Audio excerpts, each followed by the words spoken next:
إن الحمد لله نحمده ونستعينه ونستغفره ونؤمن به ونتوكل عليه ونعوذ بالله من شرور أنفسنا ومن سيئات أعمالنا من يهده الله فلا مضل له ومن يضلله فلا هادي له وأشهد أن لا إله إلا الله وحده لا شريك له وأشهد أن محمدا عبده ورسوله أما بعد فإن خير الحديث كتاب الله وخير الهدي هدي محمد صلى الله عليه وسلم وشر الأمور محدثاتها وكل محدثة بدعة وكل بدعة ضلالة وكل ضلالة في النار. أعوذ بالله السميع العليم من الشيطان الرجيم من همزه ونفخه ونفثه. بسم الله الرحمن الرحيم.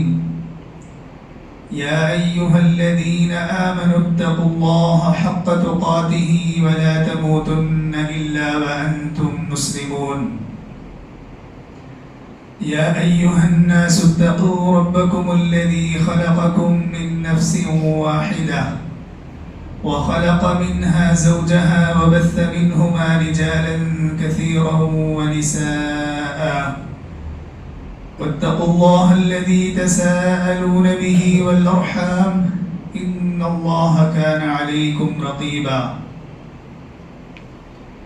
يا أيها الذين آمنوا اتقوا الله وقولوا قولا سديدا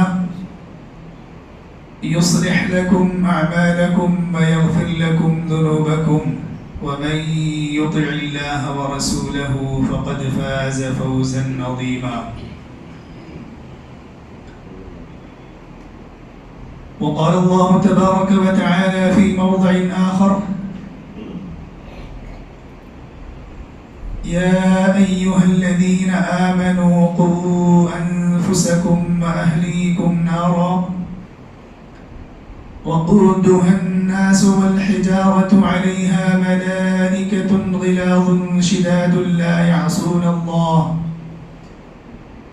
يعصون الله ما أمرهم ويفعلون ما يؤمرون. وقال النبي صلى الله عليه وسلم: كلكم راع وكلكم مسؤول عن رعيته. رب اشرح لي صدري ويسر لي أمري واحلل عقدة من لساني يفقهوا قولي. رب زدني علما رب زدني علما رب زدني علما. اللهم انفعنا بما علمتنا وعلمنا ما ينفعنا وزدنا علما. اللهم لا سهل إلا ما جعلته سهلا وأنت تجعل الحزن إذا شئت سهلا.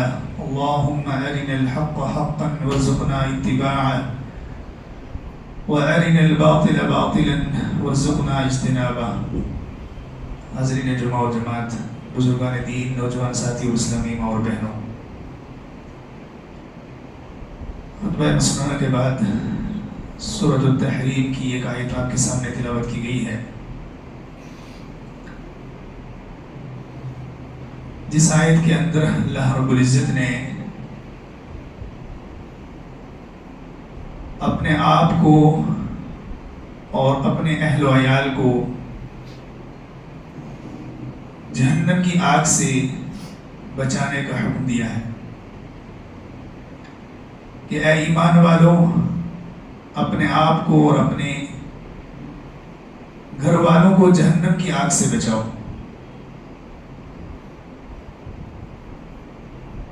وہ آگ کہ جس پر اللہ رب العزت کی طرف سے سخت فرشتے مقرر ہیں اور جس آگ کا ایندھن انسان اور پتھر ہی ہیں۔ اور پھر ایک مختصر سی حدیث، یعنی ایک بڑی حدیث ہے، اس کا شروع کا حصہ میں نے آپ کے سامنے پڑھا ہے کہ کلکم راع وکلکم مسئول عن رعیتی، کہ تم میں سے ہر ایک شخص ذمہ دار ہے اور ہر ایک سے اس کی ذمہ داری کے بارے میں سوال کیا جائے گا۔ تو میرے آج کی خطبہ جمعہ کا موضوع ہے تربیت اولاد۔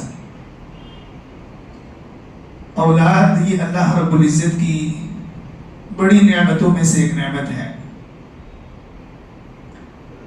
اور کسی کو یہ نعمت جلد مل جاتی ہے اور کسی کو اس کے لیے بہت ترسنا پڑتا ہے، بہت دعائیں کرنی پڑتی ہیں، بہت لمبا انتظار کرنا پڑتا ہے، پھر اس کو یہ نعمت ملتی ہے۔ لیکن یہ نعمت مل جانے کے بعد ہم میں سے ہر ایک شخص پر یہ بڑی ذمہ داری عائد ہو جاتی ہے کہ وہ اپنی اولاد کی کس طرح سے تربیت کرے۔ تربیت کیا ہے؟ تربیت کا معنی ہے کہ بری اور غلط اور گندی عادات کی جگہ اچھی اور بہتر اور عمدہ عادات بچوں کے اندر ڈالنا۔ اور اس کے دو طریقے ہیں۔ ایک تو یہ ہے کہ آپ بالکل ابتدا سے، اور علماء تو یہاں تک کہتے ہیں کہ انسان کو شادی کرنے سے پہلے ہی تربیت اولاد کی فکر پیدا ہو جانی چاہیے، یعنی اس کو ایسی دیندار خاتون سے نکاح کرنا چاہیے کہ جو آگے آنے والی اولاد ہے اس کی تربیت میں وہ معاون ہو سکے۔ اگر آپ نے ایسی خاتون کا انتخاب کیا ہے کہ جس کے بارے میں آپ کو پتا ہے کہ اس کا چال چلن، اس کا اخلاق یہ دینی نہیں ہے، تو پھر سمجھ لیجئے آپ نے ابتدا ہی غلط کی ہے۔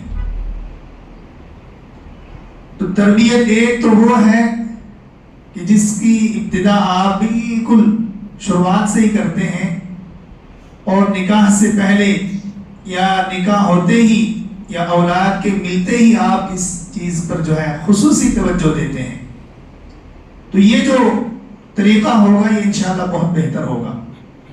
لیکن بعض لوگ کیا کرتے ہیں، بچوں کو ایک کافی عمر تک 8 10 12 سال تک خوب انجوائے کرنے دیتے ہیں، کچھ فکر نہیں رہتی ان کو، اور یہی کہتے رہتے ہیں ابھی یہ بچے ہیں، ابھی بچے ہیں، ابھی بچے ہیں۔ اور پھر جب ایک وقت آتا ہے جب وہ ماں باپ پر ایک خونخوار بھیڑی کی طرح برستے ہیں، ان کا بالکل آنکھ میں آنکھ ڈال کر ان کا مقابلہ کرتے ہیں، آگے سے ان کی باتوں کا جواب دیتے ہیں، ان سے غلط انداز سے گفتگو کرتے ہیں، ہر بات پر ان کو ٹوکتے ہیں، تو پھر جا کر ماں باپ کی آنکھ کھلتی ہے۔ پھر وہ یا تو خود کوشش کرتے ہیں، ان کی کوشش کامیاب نہیں ہو پاتی، وہ کسی دوسرے کو جو ہے کسی دوسرے کے ذریعے سے اپنے بچوں کی تربیت کروانے کی کوشش کرتے ہیں، تو پھر یہ بہت لیٹ وقت جو ہے بہت گزر چکا ہوتا ہے۔ تو ہمیں جو پہلا طریقہ ہے بالکل ابتدا سے، وہاں سے ہمیں اس کی فکر کرنی چاہیے۔ ایک دیندار اور اسلامی اور با اخلاق اور مہذب خاتون کا آپ انتخاب کریں جو آپ کے بچوں کی صحیح تربیت کرنے میں آپ کا ساتھ دے سکے۔ اور پھر تربیت دو طرح کی ہے، ایک باطنی تربیت ہے اور ایک ظاہری تربیت ہے۔ باطنی تربیت میں دین، اخلاق، یہ تمام کی تمام چیزیں آئیں گی، اور ظاہری تربیت میں کھانا کپڑا ہے، لباس ہے، رہائش ہے، جو ہے باہر اسکول کی تعلیم ہے، یہ تمام کی تمام چیزیں کیا ہیں، یہ ظاہری تربیت میں ہیں۔ اور دونوں تربیتیں جو ہیں، چاہے وہ ظاہری ہو چاہے وہ باطنی ہو، دونوں ہی بہت ضروری ہیں۔ بچے کے کھانے کپڑے کا، لباس کا، اس کی اچھی رہائش کا، اس کی اچھی اسکول کی تعلیم کا، یہ بھی آپ نے بہتر طریقے سے انتظام کرنا ہے، اور وہیں پر آپ نے اس کے اخلاق کی بھی عمدہ فکر کرنی ہے۔ اخلاقی تربیت، دینی تربیت، اور پھر اللہ کے نبی صلی اللہ علیہ وسلم نے جو حدیث کے اندر فرمایا کہ کلکم راع و کلکم مسئول عن رعیتہ، تم میں سے ہر ایک شخص ذمہ دار ہے اور ہر ایک سے اس کی ذمہ داری کے بارے میں سوال کیا جائے گا۔ اب اس میں ایک بچے سے جتنے بھی لوگوں کا رشتہ جڑتا ہے وہ سارے اس کے ذمہ دار ہیں، چاہے وہ ماں ہو، چاہے باپ ہو، چاہے دادا دادی ہو، چاہے نانا نانی ہو، چاہے بھائی بہن ہو. ایک بچے کو صحیح اس کی اخلاقی تربیت کرنے میں، دینی تربیت کرنے میں سب کی ذمہ داری بنتی ہے. کبھی بیچارہ باپ اکیلا محنت کرتا ہے، ماں توجہ نہیں دیتی. کبھی ماں توجہ دیتی ہے، باپ کو کوئی فکر نہیں ہے. کبھی بیچارے ماں باپ دونوں توجہ دے رہے ہیں بچے کی اچھی تربیت میں، اچھے اخلاق میں، لیکن گھر کے جو دوسرے افراد ہیں، چاہے وہ بڑے ہوں، دادا دادی یا نانا نانی، ان کو کوئی فکر نہیں ہے. یا پھر جو چھوٹے ہوں ان کو کوئی فکر نہیں ہے. یا پھر اگر جوائنٹ فیملی ہے، ایک ہی گھر میں کافی سارے افراد رہ رہے ہیں، چاچا چاچی ہیں یا دوسرے ماموں مامی ہیں، تو اگر ایک جگہ سے بھی آپ جو ہے اس چیز میں کمی کریں گے تو پھر آپ صحیح تربیت نہیں کر پائیں گے. کوئی ایک اگر بیچارہ محنت کر رہا ہے اور دوسری طرف سے بچے کو بہت سارا کچھ غلط دیکھنے کو سننے کو مل رہا ہے تو پھر آپ کی یہ محنت کام نہیں آئے گی. اور تمام کے تمام جو اینگلز ہیں سب میں آپ نے فکر کرنی ہے. اس کا اخلاق اچھا ہو، اس کا دین اچھا ہو، اس کا لباس صحیح اسلامی لباس ہو، اس کا بات چیت کرنے کا طریقہ اچھا ہو. آپ گھر کے اندر جتنے بھی افراد ہیں، جتنے بھی آپ کے چھوٹے بچے جو آپ کو دیکھ رہے ہیں، آپ کو سن رہے ہیں، سمجھ لیجئے جو آپ جیسا آپ کا عمل ہے ویسی ان کی تربیت ہو رہی ہے. یعنی آپ گھنٹہ بھر بیٹھ کر بچوں کو تربیت کے موضوع پر اگر لیکچر دے دیں، ان کو نصیحت کریں، اور پھر گھر میں آپ کا جو اپنا عمل ہے وہ پورا آپ کے اس لیکچر کے اگینسٹ ہے. آپ نے کہا کچھ ہے اور آپ بچوں سے کروانا کچھ چاہ رہے ہیں. نماز کے موضوع پر آپ نے بچوں سے گفتگو کی، نماز کی تلقین کی، لیکن آپ نے خود نماز نہیں پڑھی. سچ بولنے کے بارے میں آپ نے بچوں کو نصیحت کی کہ سچ بولنا چاہیے، جھوٹ سے اجتناب کرنا چاہیے، اور بچے نے آپ کو خود بیٹھ کے دیکھ لیا کہ آپ کسی سے فون پہ بات کرتے ہوئے یا سامنے آپ نے کوئی ایسی بات کر دی ہے جس میں بچے کو واضح بالکل صاف نظر آ رہا ہے کہ یہاں میرے ابا یا امی جھوٹ بول رہے ہیں. تو آپ کا قول جو آپ کہہ رہے ہیں اور آپ کا فعل جو آپ کر رہے ہیں یہ دونوں میچ کرنا چاہیے، تبھی جا کر تربیت ہوگی. گھر کے سارے افراد اس کی فکر کریں کہ کس طرح سے میرے بچے کے اندر دین آئے، اس کا اخلاق کس طرح سے سنورے، اس کو کس طرح سے اس بات کی تربیت کی جائے کہ صحیح اسلامی لباس کیا ہوتا ہے، بچیوں کی حیا کیا ہے، پردہ کیا ہے. تو یہ گھر سے آپ کو سکھانا چاہیے. بچیوں کو پردے کی اہمیت بتانے کے لیے جو دادی ہے، نانی ہے، یا ماں ہے، بڑی بہن ہے، یا گھر کے اندر کی جتنی دوسری خواتین ہیں وہ پردے کا اہتمام کریں، وہ صحیح اسلامی لباس پہنے. اسی طرح سے جو مرد حضرات ہیں وہ بھی باپ ہو، دادا ہو، نانا ہو، یا بچوں کا کوئی بڑا بھائی ہے، یا جوائنٹ فیملی میں جو بھی دوسرے افراد ہیں ان کو بھی اسی طرح سے صحیح اسلامی لباس پہننا چاہیے. بات چیت کرتے وقت جو ہے اپنی زبان پر ان کو پورا کنٹرول ہونا چاہیے کہ میں کیا بول رہا ہوں اور میرے بچے گھر میں میری زبان سے کیا سن رہے ہیں. تو بچے جو دیکھیں گے وہی کریں گے. آپ کے عمل پر ان کی زیادہ توجہ ہے. اور پھر ایک دوسری انتہا ہو رہا ہے، وہ بھی بڑا افسوسناک جو ہے رویہ ہے. وہ یہ ہے کہ کبھی کبھار ہم گھر میں بچوں کی اچھی تربیت کی بڑی کوشش کرتے ہیں. گھر کے جتنے افراد ہیں ان کی یہ فکر ہے کہ ہم نے نماز کا اہتمام کرنا ہے، صحیح لباس پہننا ہے، بچوں سے بات چیت کرتے وقت ہمیں صحیح زبان استعمال کرنی ہے، کسی دوسرے سے بات کرتے وقت کوئی ایسی بات نہیں کرنی کہ جس کے اندر جھوٹ شامل ہو. اس طرح کی تمام چیزیں ہم گھر کے اندر بڑی اس کی توجہ دیتے ہیں. لیکن جو 6 گھنٹے ہمارے اسکول کے ہیں بچوں کے، اس کے بارے میں ہم فکر مند نہیں ہیں. گھر کے اندر پوری کوشش ہے دین کی، اخلاق کی، تربیت کی، حیا کی، لباس کی، لیکن بچہ جو 6 گھنٹے اسکول کے لیے گیا ہے وہ اسکول آپ نے کوئی دنیاوی تعلیم کو ترجیح دے کر کوئی ایسے اسکول کا انتخاب کر لیا ہے کہ وہ آپ کے گھر کے سارے افراد کی محنت رائے گاں چلی جائے. اسکول میں ایسے اسکول میں بچے کو ڈال دیا آپ نے جہاں کوئی اسلام سے ان کا لینا دینا نہیں ہے، پورا ماڈرن طریقے پر تعلیم ہو رہی ہے، نہ صحیح یونیفارم ہے، نہ وہاں پر جو ہے جو دوسرے بچے ہیں ان کا کوئی اخلاق صحیح ہے، ان کی کوئی زبان صحیح ہے، اس کا آپ نے خاص خیال نہیں رکھا تو آپ کی محنت بیکار چلی جائے گی۔ یا پھر ایک دوسری انتہا ہے وہ یہ کہ اسکول میں مدرسے میں تو فل محنت ہو رہی ہے، وہاں دین سکھایا جا رہا ہے، نماز سکھائی جا رہی ہے، اخلاق سکھائے جا رہے ہیں، آداب سکھائے جا رہے ہیں، اسکول والے محنت کر رہے ہیں لیکن گھر پہ کوئی توجہ نہیں، گھر پہ ماں باپ کو کوئی فکر نہیں، گھر کے دوسرے افراد کو کوئی فکر نہیں ہے، تو یہ دو انتہائیں نہیں چلے گی۔ گھر میں بھی اگر آپ توجہ دیں گے اور آپ نے اسکول بھی ایسا انتخاب کیا ہے کہ جہاں پر اسلام ہے، جہاں پر دین ہے، جہاں پر حیا ہے، جہاں پر اچھے اخلاق کی تعلیم دی جاتی ہے، اساتذہ ٹیچرز پڑھانے والے ایسے ہیں جن کا لباس مہذب ہے، جو صحیح طریقے سے اچھے انداز سے بچوں سے گفتگو کرتے ہیں، تو پھر یہ گھر کی محنت اور اسکول کی محنت مل کر انشاءاللہ ایک اچھا نتیجہ لائے گی۔ لیکن کہیں ایک طرف سے بھی اگر گھر سے ٹھیک ہے اسکول سے گڑبڑ ہے تو پھر بھی معاملہ خراب ہے۔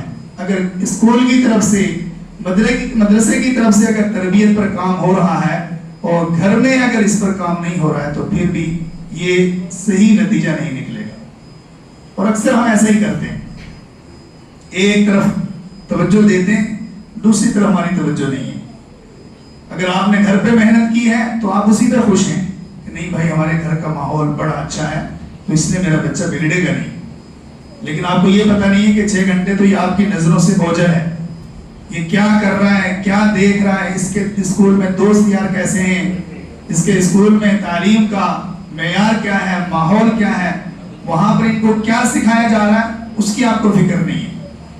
اور دوسری طرف آپ بس اسی پر بھروسہ کر کے بیٹھے ہیں کہ نہیں بھائی میں نے اس کو بچے کو ایک اچھے اسکول میں جو ہے ایڈمیشن دلوایا ہے جو جہاں پر ماحول اسلامی ہے، تو پھر آپ کو گھر پہ فکر نہیں رہتی کہ یہ 6 گھنٹے صرف وہاں پہ ہے، باقی 18 گھنٹے تو ہمارے پاس ہے، ہم نے کیا کرنا ہے، ہم نے کس چیز پر توجہ دینی ہے، تو اس کی ہمیں فکر نہیں رہتی ہے۔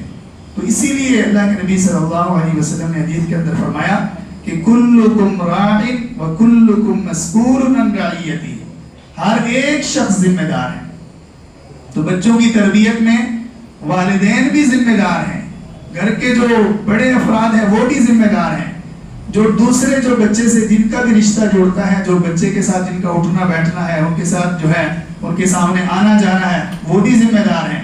اور اسی طرح سے جہاں بچہ آپ کا پڑھ رہا ہے، چاہے وہ اسکول ہو، چاہے وہ مدرسہ ہو، چاہے وہ کالج ہو، چاہے وہ یونیورسٹی ہو، جہاں بھی آپ کا بچہ پڑھ رہا ہے تو وہاں کے جو اساتذہ ہیں وہ اس بچے کی تربیت کے ذمہ دار ہیں۔ آج بالکل ہمارا پورا فوکس جو ہے تعلیم پر ہے، تربیت پہ کام بالکل نہیں ہے۔ مطلب ہم اچھے سے اچھا بچوں کو پڑھانا چاہ رہے ہیں اور ایک عجیب مطلب ایک گیا گزرا جو بندہ آپ کو نظر آئے گا نا، وہ بھی آپ کو جب اس سے آپ پوچھنے جائیں گے تو وہ 10 ڈگری آپ کو بتا دے گا کہ میں نے یہ کورس بھی کیا ہوا ہے، میرے پاس یہ سرٹیفکیٹ بھی ہے، میرے پاس یہ ڈگری بھی ہے، اور پھر آپ پوچھیں گے تو وہ لاکھوں روپے کما رہا ہوگا۔ لیکن اگر آپ اس کا اخلاق دیکھیں، اس کا رویہ دیکھیں، اس کی اللہ سے جو اس کا تعلق ہے، نماز، روزہ، دوسری عبادات، قرآن کی تلاوت، اس کے بارے میں آپ پوچھیں گے تو وہ ہر جگہ نہ کرتا جائے گا۔ نماز کے بارے میں پوچھیں گے نہیں میں تو نہیں پڑھ پاتا ہوں۔ آپ اس کا لب و لہجہ دیکھیں گے تو اس کی زبان گندی ہے، اچھے انداز میں وہ گفتگو نہیں کر رہا ہے، زبان کے اندر بات چیت میں گالم گلوچ ہے، تو پھر کیا فائدہ اتنی ساری ڈگریوں کا، اتنی اعلیٰ تعلیم کا، اتنی اچھی جگہ نوکری کرنے کا اور لاکھوں روپے کہیں سے کما کر گھر میں لانے کا کوئی فائدہ ہے؟ جہاں پر آپ کو 1% بھی اگر دین نظر نہ آئے، اگر آپ کا بچہ گھر میں مہینے کے 2 لاکھ روپے لاتا ہے لیکن اس نے اس دن کی 5 وقتہ نماز ہی نہیں پڑھی ہے، 5 نمازیں ہی نہیں پڑھی ہیں، یا وہ ماں باپ سے صبح بھی جھگڑ کے گیا ہے اور رات کو بھی جب واپس آیا ہے تو اس کا رویہ ماں باپ کے ساتھ اچھا نہیں ہے، وہ اس سے پریشان ہے، تو کوئی ایسی کمائی کا، ایسی دولت کا کوئی فائدہ ہے؟ ہمارا اسلام ہمیں کیا سکھاتا ہے کہ ہمیں دین کو ترجیح دینی چاہیے، دین اول ہے، اور اسی لیے دینی معاملات میں نماز روزے کے تعلق سے شریعت کے اندر بڑی تاکید آئی ہے کہ آپ نے ایک دم شروعات سے ہی بچوں کی تربیت میں اور ان کے اخلاق میں جو ہے ایک اہم رول ادا کرنا ہے. اور خاص کر کے نماز کے تعلق سے تو آپ دیکھ لیجئے کتنا عجیب ماحول دیکھنے میں آتا ہے. مطلب بہت صبح بچوں کو بڑے اچھے انداز سے آپ تیار کریں گے, ان کے شارٹ بریک, لنچ, اسی طرح سے اسنیکس, 2-4 ٹفن آپ ان کے تیار کریں گے, ان کا بیگ آپ رات کو تیار کر کے رکھ دیں گے, کوئی کتاب مس نہ ہو جائے, یونیفارم آپ رات میں ہی ان کی آئرن کر کے رکھ دیں گے. لیکن آپ کو اتنی فکر نہیں ہے کہ اس کو فجر کی نماز کے لیے بر وقت اٹھا دیا جائے, اس کو نماز پڑھوا دی جائے اور پھر اس کو اسکول بھیجا جائے. بہت افسوس کا مقام ہے, بہت افسوس کا. مطلب 7 سال کے بچے کو نماز کے لیے ہمیں اس کو اٹھانا چاہیے, اس کو نماز پڑھوانی چاہیے. یہاں مجھے دن میں 15 18 سال کے بچوں کو پڑھانا پڑتا ہے, جن سے میں پوچھتا ہوں کہ بھائی نماز پڑھ کے آئے صبح فجر کی, تو ان کو پتہ ہی نہیں ہے نماز کا. اور کئی سارے بچے تو بیچارے یہاں تک کہہ دیتے ہیں کہ ہمیں گھر میں اٹھایا ہی نہیں کسی نے, اٹھتے ہی نہیں گھر میں, ابا امی نہیں اٹھے تو ہمیں کہاں سے پڑھائیں گے نماز. وہی آرام سے اٹھتے ہیں ہمارا ٹفن تیار کرنے کے لیے. تو پھر کس تربیت کی ہم بات کر رہے ہیں؟ پھر ہم چاہتے کیا ہیں جب ہماری طرف سے کوئی ایفرٹ ہی نہیں ہے, ہماری طرف سے کوئی کوشش ہی نہیں ہے. ایک نماز کے بارے میں آپ کہہ سکتے ہیں کہ بھائی ہم نے بچے کو مدرسے میں ڈالا ہوا, اسکول میں ڈالا ہوا, تو وہ پڑھوائیں گے ظہر کی نماز. باقی 4 نمازیں تو بچہ آپ کے سامنے ہے, عصر ہے, مغرب ہے, عشاء ہے, فجر ہے. اگر ایک بچے کو آپ نماز نہیں پڑھوا پا رہے ہیں تو پھر آپ سمجھ لیجئے کچھ نہیں کروا پائیں گے اس سے. پھر آپ بھول جائیے کہ وہ آپ کو کچھ زندگی کے اندر کچھ خوشی دے دے گا. وہ ایک خوشی ہو سکتی ہے جو دے دے, جو میں پہلے گنا چکا ہوں, تھوڑے پیسے کہیں سے لے آئے گا اور وہ آپ استعمال کرتے رہیے, کھاتے رہیے, اسی میں خوش رہیے کہ میرا بچہ مہینے کا کما رہا ہے, اچھا کما رہا ہے. لیکن اگر اس نے آپ نے نماز نہیں پڑھی ہے, آپ سے 2 بول اچھے وہ بول نہیں سکتا ہے, آپ کے ساتھ احساس کی 2 بول نہیں بول سکتا ہے, تو پھر کیا فائدہ اس طرح کی دولت کا, اس طرح کی کمائی کا. تو ہمیں بچوں کی تربیت کے لیے قرآن و سنت میں جو طریقہ بتایا گیا نا وہی اختیار کرنا چاہیے. آپ توحید سے شروعات کیجیے, نماز سے شروعات کیجیے, گھر میں ایسا ماحول بنائیے کہ بالکل بھی گھر کے جتنے افراد ہیں بچوں کے سامنے کوئی ایسا عمل نہ کیا جائے کہ جو ان کی تربیت پر غلط اثر انداز کرے. بچوں کے سامنے جھوٹ نہ بولیے, بچوں کے سامنے دوسرے کے ساتھ گالم گلوچ نہ کیجیے. اسی طرح سے مہذب اور اچھا اسلامی لباس اختیار کیجیے. گھروں کے اندر یہ ٹی وی, یہ ڈرامے, یہ ناچ گانے, یہ فلمیں, ابھی بھی یہ سب چل رہا ہے. بڑے افسوس کی بات ہے, کچھ لوگوں کو اس کی فکر ہی نہیں ہے. گھروں کے اندر آپ سب بیٹھے ہیں, ٹی وی پہ جو ہے غلط چیزیں چل رہی ہیں اور آپ سوچ رہے نہیں میں دیکھ رہا ہوں, میں دیکھ سکتا ہوں, بچے کو تو میں نہیں دکھا رہا ہوں. بیٹھا ہے نا آپ کے ساتھ, وہ چیزیں نوٹس کر رہا ہوں, دیکھ رہا ہے. تربیت میں تو یہی چیزیں آتی ہیں نا, تربیت اور کس چیز کا نام ہے. تو اس لیے ہمیں بچوں کی تربیت کے لیے بھی پہلے خود اپنی تربیت کرنی چاہیے. خود آپ دینی جو ہے دین کو اپنائیں, نماز روزے کی پابندی کریں, اخلاق اپنا سنواریں, عادات اپنی اچھی کریں, کھانے پینے کا طریقہ اسلامی آپ کا ہونا چاہیے, اٹھنا بیٹھنا, بات چیت. تو پھر جا کر بچے دیکھیں گے تو انشاءاللہ ان کی تربیت اچھی ہوگی. ورنہ اگر ایک طرف محنت ہوتی رہے اور دوسری طرف جو ہے آپ سمجھ لیں گے نہیں ایسے ہی چل جائے گا تو نہیں ہوگا. تو ہمیں اس کی بڑی فکر کرنی چاہیے. آج ماحول بہت خراب ہو رہا ہے اور یہ اگر آپ محنت کرتے بھی ہیں اور پھر آپ نے اپنے بچوں کو الگ الگ موبائلز جو ہے دیے ہوئے ہیں, تو پھر اگر 1 گھنٹہ بھی اگر آپ کا بچہ آپ کی نظروں سے دور ہو کر موبائل لے کر بیٹھتا ہے تو سمجھ لیجیے اس نے کیا کچھ دیکھ لیا ہے, کیا کچھ کر لیا ہے, کہاں کہاں اس کے رابطے ہیں, کہاں کہاں تعلقات ہیں, کہاں کہاں بات چیت ہے. تو یہ ساری چیزیں جو ہیں اس پہ ہمیں خاص توجہ دینی چاہیے. اللہ رب العزت جو قرآن کی آیت میں نے پڑھی تھی, قُوا أَنفُسَكُمْ وَأَهْلِيكُمْ نَارًا, کہ اپنے آپ کو اور اپنی اولاد کو جہنم کی آگ سے بچاؤ. جہاں ہمیں یہ فکر ہے کہ میرا بچہ اچھا کھائے, اچھا پڑھے, اس کو کسی چیز کی کمی نہ ہو, اس کی صحت کے اندر کوئی کمی نہ آ جائے, اس کی تعلیم کے اندر کوئی کمی نہ آ جائے, وہیں ہمیں یہ فکر کرنی چاہیے کہ کل اگر میری نظروں کے سامنے میرا بچہ جہنم کی آگ میں پڑا ہوا تو میں کیسے برداشت کر سکتا ہوں. تو اس لیے ہمیں اس طرف خاصی توجہ دینے کی ضرورت ہے، اور سب مل کر کام کریں گے تو انشاءاللہ تھوڑا کچھ نتیجہ ہمیں نظر آئے گا۔ گھر کے سارے افراد، جہاں بچہ پڑھ رہا ہے وہاں کے افراد، آپ کے بچوں کا کس کے ساتھ اٹھنا بیٹھنا ہے، وہاں ہر جگہ آپ کی نظر ہونی چاہیے۔ میرے بچے کی دوستی کس سے ہے، کس کے ساتھ اس کا یارانہ ہے، کہاں یہ جاتا ہے، کہاں بیٹھتا ہے، ان کا اخلاق کیسا ہے، تو ساری طریقے سے آپ اگر کوشش کریں گے تو انشاءاللہ کچھ نہ کچھ نتیجہ جو ہے آپ کو ملے گا۔ ورنہ جیسا ماحول ہے اس ماحول کے اعتبار سے تو بہت جو ہے ہماری اولاد بہت بگڑ چکی ہے۔ اللہ رب العزت ہمیں اپنی اولاد کی صحیح تربیت کرنے کی توفیق عطا فرمائے۔ جب تک ہم جئیں دین و ایمان پر جئیں، جب ہمارا خاتمہ ہو دین و ایمان پر ہو۔ کچھ اعلانات ہیں۔ ایک اعلان تو مسجد کے تعاون کے تعلق سے ہے۔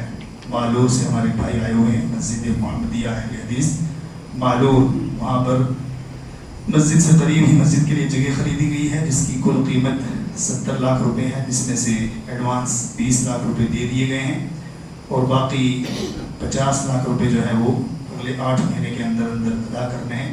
تو میں اپنے تمام مصلیان سے، مرد حضرات سے بھی اور خواتین سے بھی گزارش کرتا ہوں کہ آپ جاتے ہوئے اس مسجد کا زیادہ سے زیادہ تعاون کرتے ہوئے جائیں۔